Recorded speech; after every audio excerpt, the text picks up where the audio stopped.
Hi guys, welcome back to another video. In today's video we're going to be facing another content creator in a best of 3. This content creator's name is UFC X22, pulled up in my stream yesterday, and basically just said that he wanted to fight, so we organised the best of 3, and that's what's going to be showcased to you today. The link to his channel is going to be in the description, so please check him out. And without further ado, we're going to jump into the gameplay here. So like I said, we're going to be doing a best of 3, and the first division was the lightweight division. So the way we decided what weight class we'd go in, the first one we both agreed would be lightweight, and then whoever wins this one picks the next weight class that we go into. So starting off here, that you can see that I'm going to be using Dustin Poirier coming up against Justin Gaethje. So two of the more elite fighters in the division. I'd say I've probably gone with a more meta pick here, and this is something that I want to do more often. I like to face content creators, so respectfully I want to be calling out the likes of Marshall Man, Prioxis, Goat, JMMA, so any content creator that wants a game and a best of 3 just to get some work in, just to better yourselves, win or lose, obviously I'll post it. And yeah, so we did have some rules stipulated before we came into this. We could grapple if we wanted to, but I think predominantly it was to stay on the feet. As you see, he went for the takedown and he just put the wrong input, which is what he messaged me after. And I think that's pretty much it. That's all we stated. And that if you knock down your opponent, you don't just jump on top of them and try to look for the finish. So if you see that I knock him down or he knocks me down, no, we're not going for the finish. That's going to be why. So you can see, first round, I'm really trying to rip up my opponent's legs. I'm looking to throw simple combinations. Obviously, I'm fighting out of the southpaw stance. Dustin's got a very good check right hook, and one thing I've noticed that my opponent does very well, and I notice it a lot in his videos, is the uppercut. And often not, he'll throw a double uppercut, which is dangerous, but for him, obviously if he gets countered, it's going to hurt just because of the vulnerability. But often or not, he does seem to land it, and when he does, it does a lot of damage. So I was very cautious about that, which is why I was a bit hesitant on going to the body. So you'll see throughout the gameplay that I try and mix in some body shots here and there, but as I'm saying, I don't really want to get hit with the uppercut. Fortunately, I time him going to the body there, and we hit a beautiful uppercut. As you can see, we start pressuring, land a good front kick, and using distance management quite well. And the only problem I have with Justin Gaethje, which is something that I've said before, is the fact that you can't stick out his arm and move backwards like I did with Dustin there, and that's a tool that I rely heavily on in order to get me out of trouble. I'm not sure if you guys caught the stream where I fought my guy, the homie Jonathan, such a good fighter, and he was using, first fight he used Leon, and then the second fight he used Masvidal. We had two insane fights, which I might upload and showcase because it was just two extremely high level fighters going at it. And yeah, that's a tool I use heavily, and I used it a lot in the spars with the homie Jonathan. It's just something that I think's pivotal, so that's why I don't really like to pick Justin Gaethje. I found out after this fight that my opponent did actually want to go Dustin Poirier, so apologies for that. If I knew he wanted to use him, then I would have opted to pick someone else. I probably would have gone with RDA. So coming into this round here, I know I've done a good job here of beating up my opponent's leg. You see both say our respects, and I'm just going to keep it simple. I'm not trying to get caught with any big shots. You see he lands a beautiful uppercut there, and he throws a lot of 3-piece combinations, which is something I've noticed. And as you can see, I'm really trying to work the leg. He lands that double uppercut, which I knew coming into this fight would be a big tool for my opponent. But again, as you see, I'm just trying to work the ranges, work these leg kicks. And I'm also cautious to know that obviously there's bound to be a point where my opponent starts throwing these leg kicks back. And Justin Gaethje's leg kicks are just so powerful. I mean, you land 2-3 of those, it can really change the outcome of the fight. It could really ruin my leg health. So I'm just being patient. You see, caught that kick. And if I do these spars in the future with any other content creators or even subscribers, feel free to take me to the ground. It's MMA. I don't mind grappling. It's a big part of the sport, so if anyone wants to grapple, then feel free. I know when I fight subscribers on my stream, I always tell them, and we end up having a bit of a grappling match, and that's what I like. It's at the end of the day, these spars, it's not about how you win or how you lose, about learning from it. and that's the main thing here. So as you can see, I'm being a bit more patient. He went to throw the roundhouse to the body for a nice little teep kick there to trip him. But at the moment I'm doing a good job of getting in and out of the range. I'm trying not to take too much damage to the block. Obviously you can see one of my opponent's legs is just completely jacked up, which forced him to switch stance. I'm trying to mix in the lead uppercut. We get another drop here.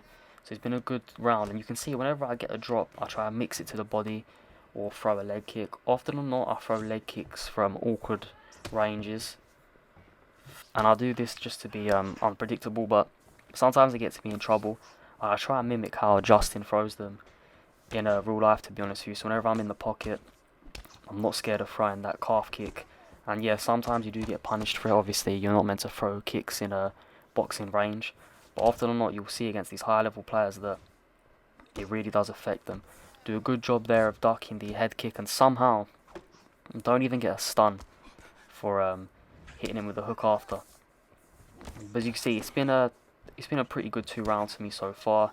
My opponent's now starting to mix in these leg kicks, as you can see, and I knew it was inevitable. I knew it was going to come.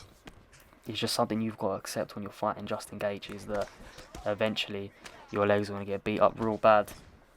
But trying to sneak in these uppercuts here and there. As you can see, throwing a good 4-piece combination there. I'm trying not to move my head too much, just because I don't want to get caught with a hook. Because Justin Gaethje is one of those fighters. I think he has that perk where if he hits you and hurts you, then he gets more stamina, or his health replens. It's one of the two, and it makes him like an absolute demon to play against, to be honest with you. So that was a good round. As you can see, the stats on screen there. We've got the knockdown, and coming into the third, I can feel the fight slowly coming my way. Obviously my opponent's pretty much lost one leg. All it's going to take is me to check a kick or two and get a leg health event, and eventually he's going to start falling. And I've got another 3 rounds to completely bust up the other leg, which is more than doable. I'm a fighter that, as the rounds progress, I seem to get better. I'm normally at my worst in the first round. I like to download how my opponent's fighting, figure out little patterns here and there, and then look to implement and adjust my play style from there. And like I said, I've noticed some little things here and there. My opponent goes for the head kick there, which we was just out of range for, and then we land the hook, drop my opponent here again, and now I'm just going to start to pour on the pressure, just like Dustin did in real life. Saw he was hurt, and I think he hurt him in real life with the check right, and that's exactly what I'm trying to do here. See, go to the body, which I don't really do, just because I didn't even want to get hit with the uppercut, and then we finish my opponent. And now, we did have a second fight, but we also had a third fight, and that's just because the second fight we had, obviously I picked the division, which would be welterweight, and I used Leon Edwards and my opponent used GSP. The fight went the distance, so we decided to have a third fight in order to see who could get the finish. The stats from the second fight will be shown on screen now. And coming into this fight, so this is the third fight, but it's the second fight you're going to be seeing. And the actual second fight we had was really close, as with the same people using here. So I'm using Leon Edwards and my opponent is using GSP. So that's just to clear it up, otherwise the video would be too long. It would have gone past probably 25 to 30 minutes because it went to decision. So we both agreed that we do the fight again and see if one of us could get the finish. And obviously using Leon Edwards, beautiful kickboxing. George St. Pierre was a surprise pick for me, to be honest. I didn't expect my opponent to do that, just because GSP's main attribute, I'd say, is wrestling. And although we can wrestle, my opponent obviously really wanted to just stand. So I was expecting maybe he's going to sneak in a wrestling attempt here or there. But from the actual second fight we had, I know that he just wanted to stand. So yeah, very surprising, because I feel like GSP's head health it fluctuates. Once he gets hit once, I think it just goes downhill from there. If you manage to preserve that head health, then you should be okay. And Leon Edwards is someone that I've been trying to use a lot, and I'm really trying to learn to mix combinations up with Leon. Very good fighter in real life, obviously fighting out of England and in Birmingham. So I try to support the English fighters as much as possible. And Leon Edwards, I've had the pleasure of seeing live, and just the way he fights is just so good. And I like to mix in grappling when using Leon, but of course I didn't really want to initiate any of the grappling, because obviously beforehand we both agreed that it'd be mainly a stand-up fight.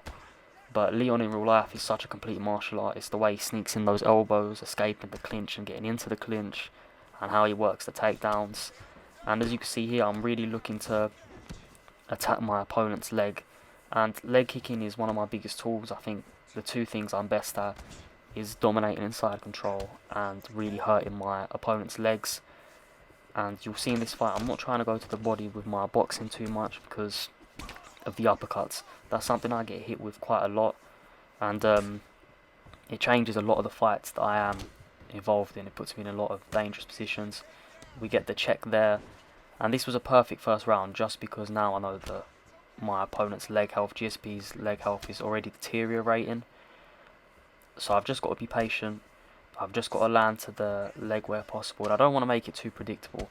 And one thing my opponent does a very, very good job of is blocking the front kick.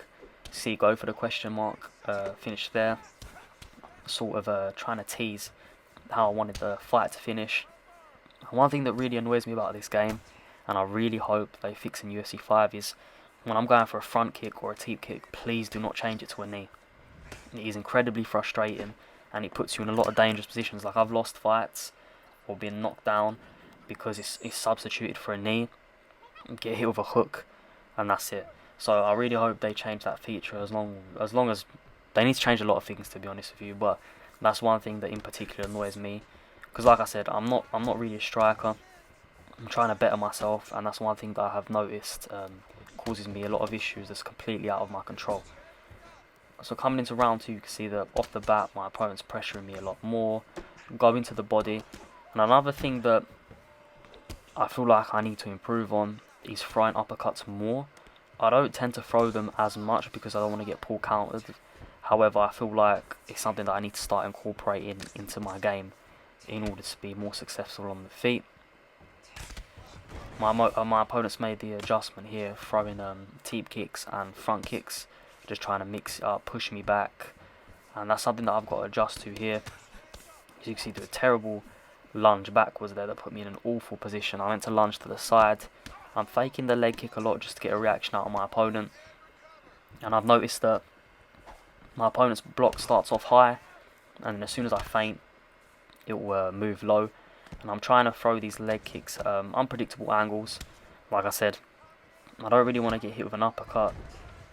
A good teep there to knock my opponent over, throws 2 knees to the body, and I'm trying to switch stance where possible. The GSP, obviously my opponent now, is blocking his legs pretty adamantly, doesn't really want to take much damage on the legs, and as you can see, I go to the body and I get hit with the uppercut, and that's what was really deteriorating me from going to the body.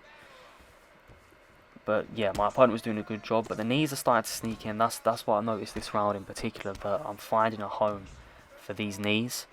And I don't try knee elbow because I just think it's extremely cheesy, but I will try sneaking an elbow here and there, just because I am using Leon Edwards, and I think that's one of Leon's best weapons in real life. You can see he tried to sneak it there. A lot of the time I pull and then elbow, but I wasn't finding much success for that in this fight here. As you see, I'm just trying to be very, very patient, and I feel that's how you've got to use Leon. You can pressure if you want, but I feel like at welterweight, maybe not so much in this matchup here, but at welterweight in general, he doesn't really have the power to just go in there and like pressure box, because there's a lot more powerful fighters. I think if you look at other strikers in the division that let's just say equal to him, but they've just got a lot more power. For instance, you put him up against Masvidal, Masvidal has the power advantage. I feel like you put him up against Burns has the power advantage, so you've just got to be very careful. You see both land an uppercut there. I'm trying to switch stances to give my opponent different looks, and you will notice that I purposely don't go to the head too much.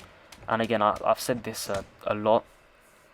The only reason I do that is so that when I do go to the head, it should be more unpredictable. That's the last thing you want to be when you're standing up, is extremely predictable, or in fact even if you're grappling, you don't want to be predictable. So I only throw that here and there. Another good round. If you look at my health stats, it's my body that's taking more of the brunt of the damage. However, it's not too damaged. You know, it's good enough to take a couple hits and not get stunned. As you see, I'm trying to go to the body, but again, my opponent's catching me with the uppercut. So I'm finding that I'm having to go with the knees and really work the legs rather than use my boxing in order to drain my opponent's stamina. Normally what I'll do is I'll wait for whoever I'm facing to miss a punch, then I'll throw this straight to the body, and I feel like it just zaps the stamina.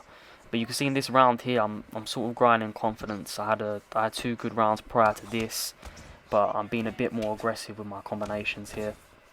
I'm throwing like 3-4 pieces, and the head movement's starting to play a factor. I'm mixing in these kicks well, and then out of nowhere, that really caught me by surprise. It was the axe kick, I believe it's called, catches me and gets the stun. So all credit to my opponent. That was very well done. Didn't see it at all, and yeah, just got him the stun. So you obviously done a bit of damage there, and now I've just got to, weather the storm of it. Obviously, it wasn't enough to really drop me. However, another stun here or there, and it could be very problematic. So you can see that I'm a bit more tentative now. And when I'm in the pocket, I'm finding a home for these knees a lot. So it's something that I'm going to try to keep utilising. Go to the body, and as soon as I go to the body, I expect the uppercut counter because it's the right thing to do. Catch the kick there. And again, now I'm switching stance just to give my opponent a different look. Good head movement. And I'm starting to try to find the range here. I'm trying to see where can I step in and step out, and how's my opponent going to react. I'm isolating that leg again now, as you can see. And then bang, as soon as I hit that leg, you can see that I exploded with quite a good combo. And that's just because I felt that my opponent was pressured. Swapped stances about 2-3 times there, just to see how he'd react. I was looking to see if he was going to change stance when I changed stance, because a lot of fighters do that online. They try and match the stance you're in. And yeah, just being patient, letting my opponent be the aggressor at times. I'm looking to explode when I feel like there's an opportunity to rip my opponent's head, health or body. But like I said, I'll primarily hit the leg, get that reaction out of my opponent, pressure, and then try to finish that combination with some sort of leg kick. As you can see, they're fake to the body to get my opponent to throw the uppercut. That's something I noticed that would work. As soon as I faked, instantly bang, he'd throw an uppercut. So coming into the next round, that's something I wanted to get hold of. You see, throws the axe kick there again at the end of the round. So another good round. And obviously my opponent got the stun, so yeah, he done more damage that round in that sense. I'm coming into round 4. Stamina's in a good place. We've both got similar stamina. If you look at the health stats, the main difference, of course, is my opponent's leg health. And I'm trying to establish that distance again. You see, I go to the leg. You've done a good job of checking it, but that's not going to deter me. I'm going to still look to isolate the leg, and that's one thing about being a heavy leg kicker that you've got to learn. And you've just got to accept that, yeah, your opponent will check these leg kicks. It's going to do damage to yours, but don't let that deter you from throwing them, because it's very, very beneficial. But right now, you can see we're both being a bit more tentative, doing a good job there, my head movement. But my combos are starting to land more. I feel like they're breaking through the block a bit better. Sneaking that knee again, which has been a huge weapon for me in this fight. And as you can see, it just feels like I'm starting to break through my opponent's block. He goes for the 2 hooks there to the body, and then we retaliate by going straight to my opponent's leg. And I'm waiting for my opponent to miss a strike to try and maybe rip the body. I don't want to get uppercutted. And as you can see, the one adjustment my opponent's made that's done a terrific job for him is really working my body. As you can see, he throws a lot of uppercuts there. And then we go back to his leg. And I feel like that's an adjustment he made from both the first and the second fight that you didn't see, even though this is the one that's playing out for you right now. But in the pocket here, I feel like I've got the advantage. As you can see, we're landing at a good rate. Try to sneak in that elbow. And just being patient. And that distance management there, if you see, he went to throw the strike, but I backed away. And it caused him a real issue because he then missed the strike. I went straight to that leg. And now we get the drop here. Go for the front kick. And this absolutely melted my guard. I was a bit surprised that that done so much damage, but it was a good job from my opponent here. And the end of this fight is coming shortly. we're both, as you can see, we're both really slugging it out. I really didn't want this one to go to decision again, because then I feel like we'd have to replay the whole thing, and I was cautious of this video being too long. As you can see, we drop my opponent here again and then go to the leg, mixing up everything really well. But I'd just like to say, if there are any other content creators that like a game, please feel free to let me know. I'd love to face the likes of my guy Goat, Prioxis, Marshall, JMMA, anyone you think that's a high level or elite player, or any content creator. It doesn't matter about subscribers, because obviously I'm a very small channel. I just want to get this working, to be honest with you. But yeah, I'll show the stats here. Please feel free to check the description and go to my opponent's channel and leave a like on his video that he's uploading, and don't forget to comment and subscribe, and I'll see you next time. Thank you.